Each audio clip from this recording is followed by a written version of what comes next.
He's been incredible. He's a brilliant guy and a great guy, and he's been my friend. All of our people, we have a fantastic group of people, our cabinet members, everybody, many of them here. But JD's been great. Thank you very much. He gets a little bit tough on occasion. We've got to slow him down just a little bit on occasion.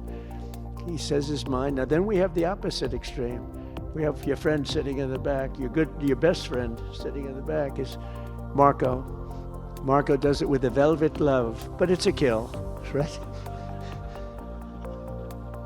The result is the same. They do it very differently. And Marco, you really did yourself proud 2 days ago in Munich. In fact, so proud that I almost terminated his employ because they were saying, why can't Trump do this? I do, but I say it differently. But Marco, don't do any better than you did, please. Because if you do, you're out of here.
The polls, though, showed Donald Trump in trouble.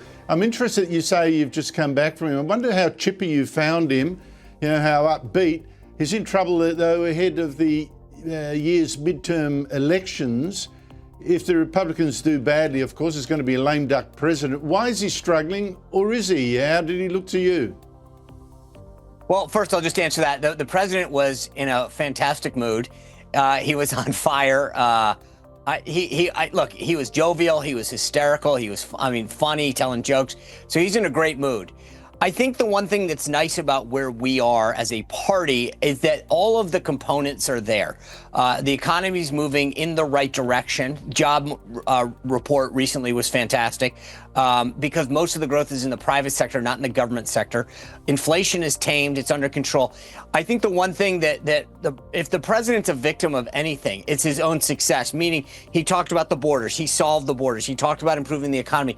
And I think there's a desire for the American people to say, what's next? What's next? What's next? The economy needs to continue to get better. It's moving in the right direction. The president needs to remind people of everything that he's done more often. And I think the other thing that has to happen, and I keep preaching from the rooftop here in the United States, our party needs to stop relying entirely on him, meaning these rank and file members of Congress and senators that are up for re-election need to do their part. They need to go home. They need to talk about it. Too often in our country, Andrew, we wait 4-6 weeks out from an election. We buy thousands of points of television, and we think somehow that people are going to get the message. We now have moved into an age where you need to be talking about what you're doing 24/7, 365 days a year. And they can't just assume that until Donald Trump tells everybody it's going to happen. They need to do their part to pull the wagon forward. I feel good, though, that all of the components are there. He has gotten the border secure. The economy's moving in the right direction. He's holding other countries accountable for unfair trade practices. And he's bringing manufacturing and jobs back to the United States, massive foreign direct investment. I think it's going to be close. The House is very close. The Senate is very close. But we have a record of accomplishment, and the president has led the way on actually not making excuses but getting things done. I'd rather, have a bigger majority to play with, but we're in a good spot, and I think it's going to get better. Gosh, we could only dream of a growth rate approaching 5%. I mean, we're in the doldrums.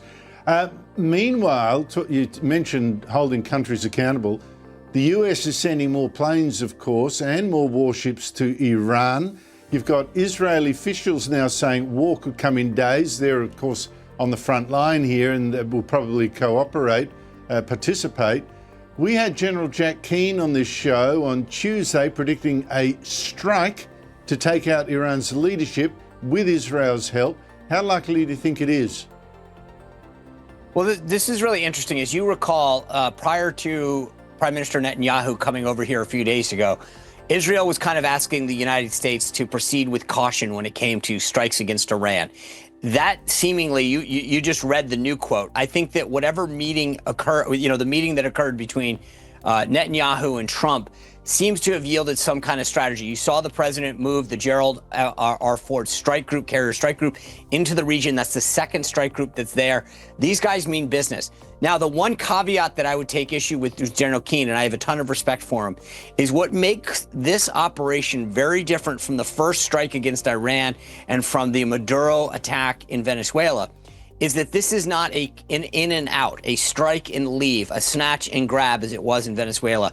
If you go in to take on the regime, I think that this is a very different scenario for the United States, and President Trump is well aware of the issues that arise when you topple a regime and the responsibility that you have, especially one that has at least nuclear capabilities.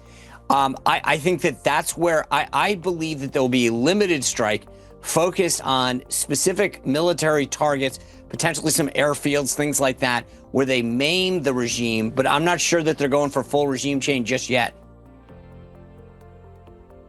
I don't know if that's quite possible. I think, to be fair to him, he was suggesting that making the conditions right for a change of regime. I'm not sure that he's promised that it would automatically happen, which is probably why. Okay. Sean Spicer, always great to talk to you. Thank you so much for your time.